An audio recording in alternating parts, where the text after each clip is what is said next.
Just three components of three. Okay. I think if you want to make an activity that does well in any kind of ESL setting, I think number one is simple. Has to be simple. I think it has to be simple for the kids to understand and also for you yourself to explain. So I think simplicity is really, really important.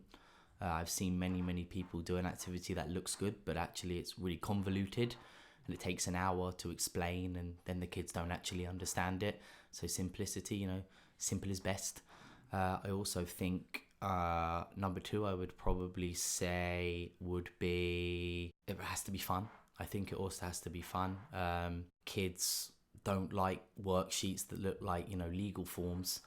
Try your best to try and add a pop culture character or something, or make it relatable to them, a soccer pitch or something like that.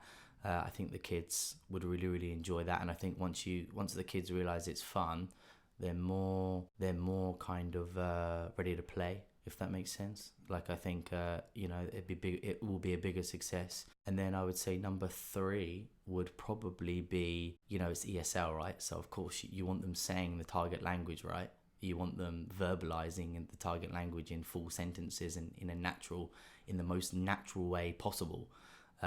So ideally you want an activity that creates opportunities for kids to use the target language of the lesson in the most fluid and natural way possible. I find that the best activities are activities where the kids are using the target language but not even aware that they're doing it. They're just having fun. So in their eyes, they're just having fun, but actually they really want to get to this goal of the game. And to get to the goal of the game, they have to say the target language. So it becomes less of a chore for them and more of just a step to complete the game.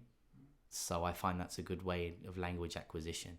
So yeah, no, I think the best activities are the ones where the kids forget that they're even doing the target sentence.